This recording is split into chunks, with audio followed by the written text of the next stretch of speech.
Hello दोस्तों, स्वागत है आपका मैं एग्ज़ाम हब यूट्यूब चैनल पे।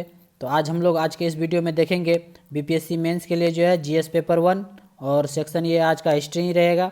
तो आज का क्वेश्चन है, बंगाली साहित्य और संगीत में जो है रविन्द्रनाथ टैगोर का क्या योगदान रहा था। Contribution of Rabindranath Tagore in Bengali literature and music. तो ये है आज का क्वेश्चन। तो इसका आंसर राइटिंग डिस्कस करेंगे, क्या इसका आंसर हो सकता है, क्या इसमें फैक्ट हैं सारे। उम्मीद करते हैं ये सारे वीडियो जो है आपको अच्छे लग रहे होंगे। इससे पहले जो है बहुत सारे जो है वीडियो अपलोड हो चुके हैं, अगर आप नहीं देखे हैं तो उसको देख सकते हैं, प्लेलिस्ट में खोजना है मिल जाएगा आपको। ओके, कमेंट करके ज़रूर बताइएगा कैसा लगा ये वीडियो। यदि अच्छा लगा तो लाइक कर दीजिएगा और चैनल पे यदि आप नए हैं तो सब्सक्राइब कर लीजिएगा, क्योंकि कंटिन्यू जो है इस तरह का रेगुलर जो है आपको मटेरियल प्रोवाइड करते रहेंगे। और बीपीएससी पीटी से संबंधित भी जो है बहुत सारे जो है प्रैक्टिस सेट लेकर आएंगे। ओके, ताकि आपके एग्जाम के लिए जो है बहुत ही इंपॉर्टेंट रहे, हेल्पफुल साबित करे। ओके, तो चलिए बिना विलंब किए हुए डिस्कस करते हैं आज के ये क्वेश्चन का आंसर क्या है। भारत और दुनिया में मानवतावाद और संस्कृति के लिए रविन्द्रनाथ टैगोर एक प्रमुख प्रवक्ता थे। भारत और दुनिया में जो है पूरे दुनिया में मानवतावादी और संस्कृति के लिए जो है रविन्द्रनाथ टैगोर एक प्रमुख प्रवक्ता थे। 19वीं शताब्दी के प्रभाव के कारण वे उदार मानवीय विचारों और आशावाद से गहरे प्रभावित थे। ओके, इस बात का आपको ध्यान रखना है कि 19वीं शताब्दी का जो प्रभाव है उसके कारण जो है मानवीय विचार और आशावाद से गहरे प्रभावित थे। टैगोर ने बंगाली साहित्य और संगीत को नया आयाम दिया। क्या दिया? नया आयाम दिया गया, नई ऊंचाई तक ले गए बंगाली साहित्य और संगीत को। रविन्द्रनाथ टैगोर को जो है साहित्य के लिए नोबेल पुरस्कार से सम्मानित होने वाले पहले गैर यूरोपियाई थे। रविन्द्रनाथ टैगोर जो थे वो नोबेल पुरस्कार से सम्मानित होने वाले जो है वो पहले गैर यूरोपियाई थे, और ये साहित्य के क्षेत्र में दिया गया था नोबेल पुरस्कार। और ये दिया गया था कौन से? गीतांजलि बुक के लिए। ऑप्शन आपको याद रखना है इस बात का, गीतांजलि बुक। तो टैगोर का जो है भारतीय राष्ट्रीय आंदोलन में महान योगदान था। क्या था? महान, बहुत ही ज़्यादा योगदान था भारतीय राष्ट्रीय आंदोलन में रविन्द्रनाथ टैगोर का। टैगोर चाहते थे कि ब्रिटिश शासन के खिलाफ संघर्ष को समाज के निचले तबके से अंकुरित होने दिया जाए। ब्रिटिश लोग चाहते थे कि जो है इसके खिलाफ संघर्ष जो है निचले तबके के लोग भी ऊपर उठ के आए, ना कि अभिजात वर्ग तक सीमित कर दिया जाए, ना कि बड़े वर्ग तक ही सीमित कर दिया जाए जो हमेशा स्वार्थी रहे हैं और अक्सर अपने हितों की रक्षा करना चाहते थे। टैगोर ने बंगाली साहित्य को नई गद्य और पद शैलियों के साथ साथ पारंपरिक संस्कृत मॉडल से खिलाकर बोलचाल की भाषा में उपयोग किया। रविन्द्रनाथ टैगोर जो थे वो बंगाली साहित्य को नई गद्य पद शैलियाँ देकर जो है वो बोलचाल के भाषा में उपयोग करने के लिए इसको योग्य बनाया, और बहुत ही अच्छे तरीके से बंगाली भाषा को जो है साहित्य को बहुत ऊंचाई तक ले गया। टैगोर को व्यापक रूप से आधुनिक भारतीय उपमहाद्वीप के सबसे प्रभावशाली कलाकार के रूप में माना जाता है। सबसे प्रभावशाली कलाकार के रूप में माना जाता है भारतीय उपमहाद्वीप में, इस बात का आपको ध्यान रखना है, जिन्होंने पश्चिमी राष्ट्र में भारतीय संस्कृति का सर्वश्रेष्ठ परिचय दिया है। जिन्होंने जो है पश्चिमी राष्ट्र में भारतीय संस्कृति का सर्वश्रेष्ठ परिचय दिया है।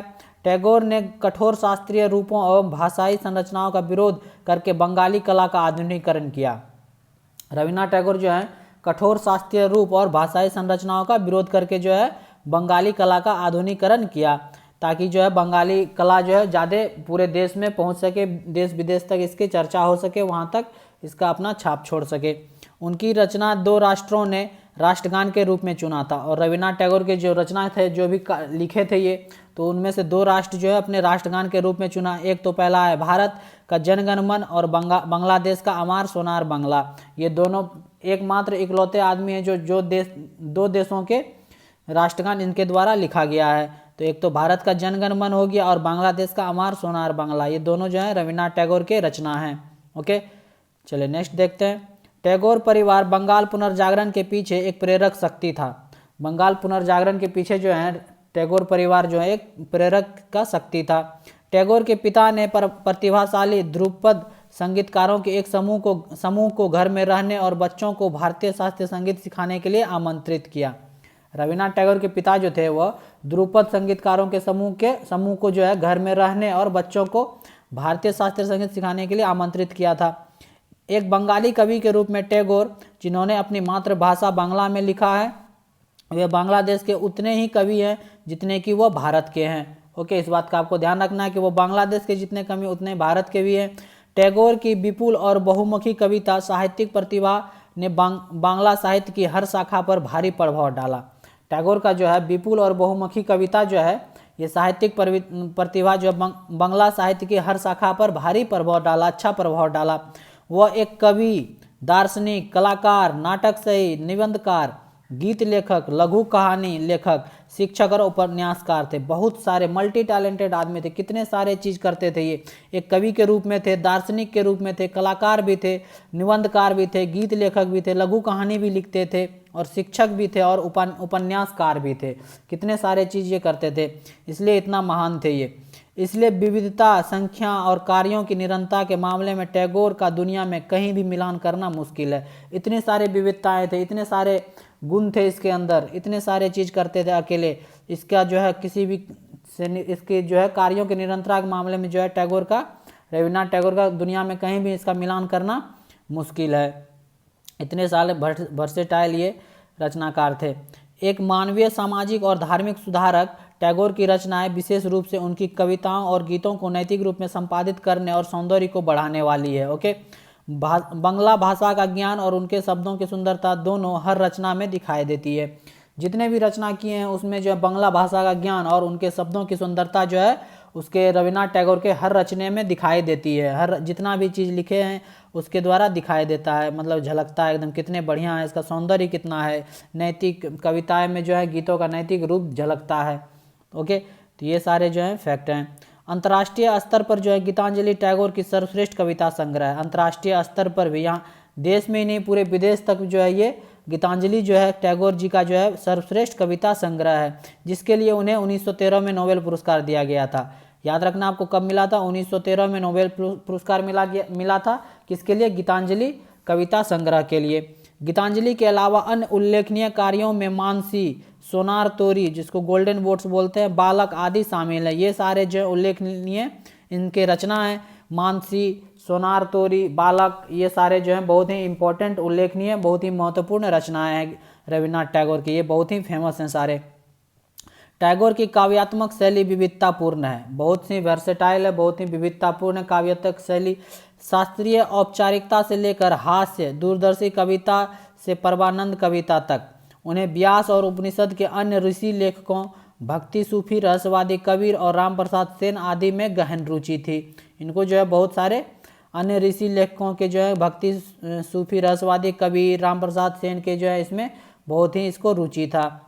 टैगोर की सबसे रचनात्मक और परिपक्व कविताएं बंगाली ग्रामीण संगीत के संपर्क में आने से प्रभावित हुई, जैसे मिस्टिक बाऊ, ये सारे जो है बहुत ही फेमस हुए। रचनात्मक और परिपक्व कविताएं जो है ग्रामीण संगीत के संपर्क में आने से बहुत ही ज़्यादा प्रभावित हुई।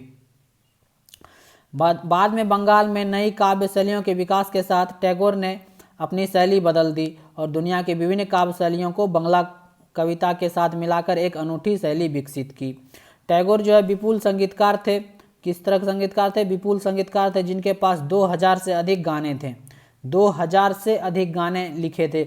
आप सोच सकते हैं कि कितने महान थे ये, 2000 से अधिक गाने थे। उनके गीतों को रविंद्र संगीत के नाम से जाना जाता और इनके गीतों को जो है रविंद्र संगीत के नाम से भी जाना जाता है। जितने भी संगीत इसके द्वारा लिखे गए थे, अभी के टाइम में भी रविंद्र संगीत गा के बहुत सारे जो हैं कलाकार जो हैं वो फेमस हुए हैं। वह हिंदुस्तानी संगीत की ठुमरी शैली से प्रेरित थी और जो हिंदुस्तानी संगीत थी उसकी ठुमरी शैली, याद रखना आपको, ठुमरी शैली से प्रेरित थी कौन, रविंद्र संगीत।